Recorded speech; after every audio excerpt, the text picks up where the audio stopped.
class is gone, I have got to learn a lot about your guys' taste in movies. I know, for instance, that Iris is an Audrey Hepburn fan. I know that the Fiona suicide attempt in About a Boy never fails to make Morgan cry. And I know that although she's not here, Sarah feels a very deep connection to the character of Dory from Finding Nemo. And so I can say, knowing what I know about you guys, that most of your favorite movies without this man probably would have never been made. This is Tennessee Williams. He was an American playwright who wrote from 1944 until his death in 1983. He was called the American Shakespeare because he, like Shakespeare, could combine sort of darker truths with poetry and make very dark stories sound extremely beautiful. Encyclopedia Americana summarizes his work as the story of vulnerable and sensitive souls trying to retain a modicum of dignity in the world.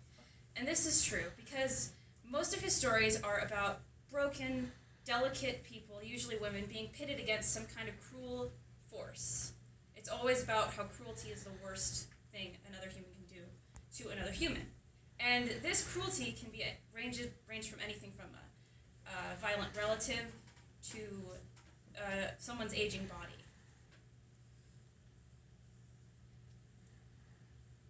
He also sort of exposed the damage that from pressure of genders being of the pressure on women and men to behave a certain way because of their gender and how that could break the human spirit.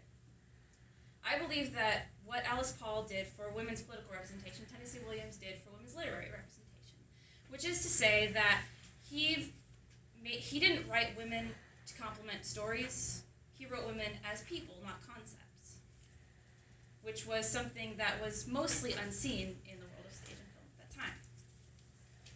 His understanding of women stems from the fact that he was pretty much entirely raised by them. That's his mother, and this is him with his mother and his sister. His father was mostly absent. He was a traveling salesman, and when he and his father finally did get to know each other, his father sort of resented his kind of diminutive, slightly effeminate personality, whereas that really only made the bond with his mother stronger. He grew up all around the South, so that's why in college, because of his thick accent, he got the nickname Tennessee. His actual name was Tom Williams, and that became his eventual pen name for when he wrote. When he went to college for 3 years before his father pulled him out because he failed to show any interest in military training, and from there he went to live with his family in an apartment in St. Louis and work in a shoe factory. And these events would become directly mirrored in his first professionally produced play, The Glass Menagerie. The Glass Menagerie is a story of a man named Tom. Here are some stills from the production of it. Tom, who longs to escape the confines of his job and his family. His mother, attached to her antiquated southern ways, and hell-bent on getting his sister, her daughter, a husband. And his sister, Laura, who is afflicted with social anxiety so crippling that everybody's just about given up complete hope on her. And then a man enters. So according to biography.com, it is described as being one of the most influential plays in American history. It's considered one of the greats. It was very successful, and it was his first.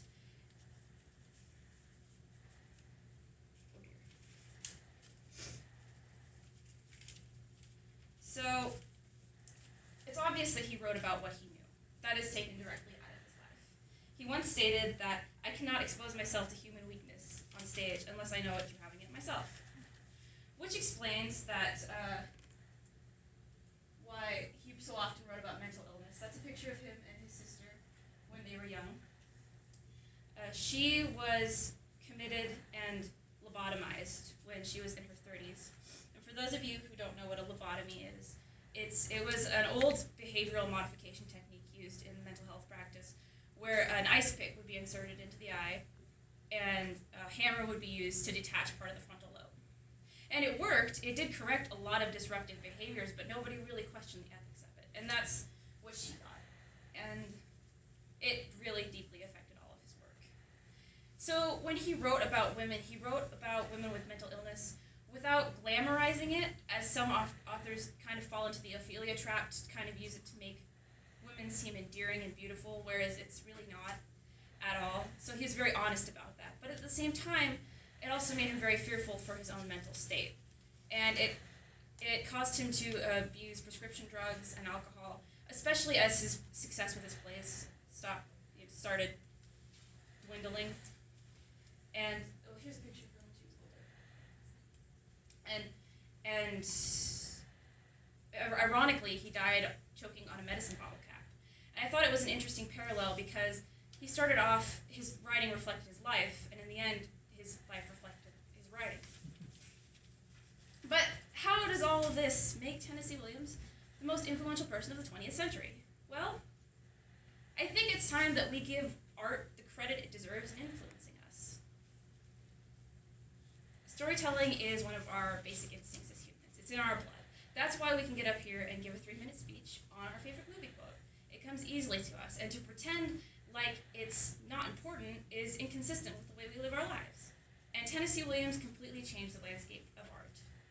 He changed the standard for a way a story is told and how an entire gender is portrayed. And if that's not influential,